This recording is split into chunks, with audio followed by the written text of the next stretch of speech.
আমি যতটুকু আমার আইডিয়া আমার অভিজ্ঞতা দিয়ে বলি, সালমান শাহর তৎকালীন সময় সেলফোনটা কই। আমি যেটা আইডিয়া করছি যে সে আমাকে বাথরুম থেকে ফোন করছে, করে বলছে যে মামা আমি ডিভোর্স পেপারে সাইন করবো, সকালে আমি চলে আসতেছি। এইটা তার বউ হয়তো বাথরুমের থেকে বাইরে থেকে শুনে ফেলছে। বাথরুম থেকে বের হওয়ার পরে ঝগড়াঝাটি লাগছে, লাগার পরে কিন্তু ওই টেলিফোন মনে হয় স্বামীরা মনে হয় ডিল দিয়ে ভেঙে ফেলছে, বুঝছেন। এই টেলিফোনটা আজ পর্যন্ত পাওয়া যায় না। এটা কি পাওয়ার আমরা খুঁজে বের করবো না পুলিশ? হ্যাঁ, ওই দিনের কল রেকর্ড কারবারে বের করার দরকার। তৎকালীন সময়ে নতুন সেলফোন বাইরেছে, বড় বড় সেলফোন, এগুলো এই ফোনটা আজ পর্যন্ত পাওয়া যায় নাই। আমি আপনাদের কাছে অভিযোগ দিলাম, রাষ্ট্রের কাছে অভিযোগ দিলাম, ফোনটা খুঁজে বের করুন, সব পেয়ে যাবেন। এরপরে যখন সে মারা যাওয়ার পরে যখন গেলাম আমরা, দেখলাম টেবিলের মধ্যে খাবার দাবার রাখা বাটির মধ্যে, ওইগুলা ওই নষ্ট হয়ে গেছে।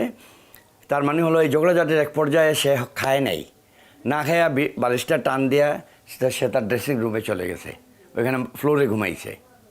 তো স্বামীরা তো সব শুনে গেছে, তারা ডিভোর্স দিয়ে দিবে সকালবেলা। সে দু একজনরে হয়তো ফোনে বলছে তার লোকজনরে যে আমাকে তো সকালে সে পেপারে সাইন করে সে সিলেট যাবে, তার মামার সাথে কথা বলছে মেবি। তখন কেউ না কেউ বলছে হয়তো যে আমি লোক পাঠাচ্ছি, দরজা খুলে দিও। ঘটনা কিচ্ছা এখানেই শেষ। কারণ সালমান শাহ মারা যাওয়ার পরে তার ফ্ল্যাট যেদিন প্রথম খোলা হয়, ডিবিডিসি বজলুল করিম সাহেব ছিলেন, আর পুলিশের অন্যান্য ডিপার্টমেন্টের লোক ছিলেন। প্রথমে রশিটা মাপা হলো আমার সামনেই।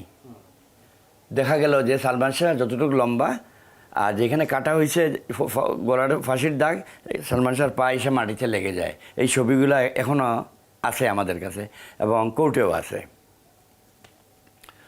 জানলার পর্দা ছিঁড়া এবং গ্লাসের মধ্যে, জানলার গ্লাসের মধ্যে অসংখ্য আঙ্গুলের ছাপ, এগুলো ফিঙ্গারপ্রিন্টের ছবি নেওয়া হয়েছে। বাথরুমে পাওয়া গেছে এক সুটকেস লক করা ভিজা কাপড়। এইগুলার রহস্য কী? ফ্লোরে পাওয়া গেছে ডানহিল সিগারেটের আপনার টুকরা ফালানো। কোনো ভদ্রলোক সিগারেট খাইলে তার ঘরে ফেলবে? কে ফেললো এইটা?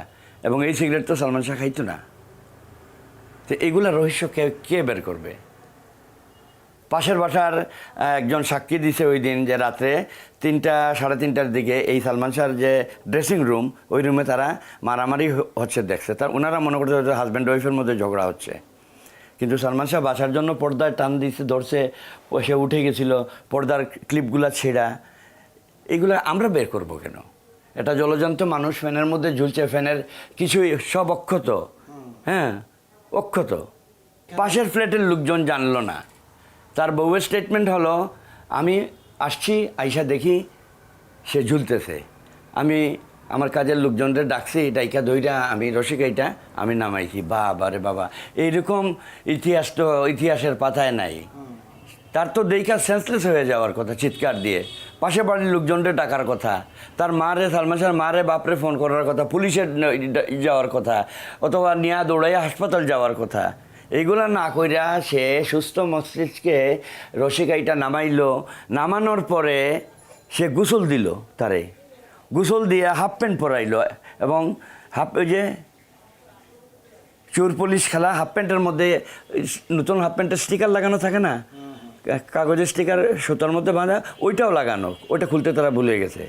এরপরে 2-4 জন দিয়ে শরীরের বডির মধ্যে বডি মেসেজ করাচ্ছে। এইটা আইনের কোন বইতে লেখা আছে? এইটারও তো একটা শাস্তি আছে না? ভাবলাম সালমান শাহ আত্মহত্যা করছে। তোমাকে কে অনুমতি দিল লাশ নামানোর? কে বলছে গোসল করানোর? হ্যাঁ, কে বলছে গায়ে তেল মালিশ করার? এইটারও তো একটা শাস্তি হওয়ার দরকার। গেল এইটা। আপনার ওয়াইফ যদি আপনার বাড়িতে মারা যায়, তাহলে পুলিশ এসে আপনাকে নেবে, আপনার উপযুক্ত ছোট বড় ভাই থাকলে তাকে নেবে, বাড়িতে জোয়ান যারা থাকবে সবাইকে থানায় নেবে, প্রয়োজনে রিমাইন্ডে নেবে।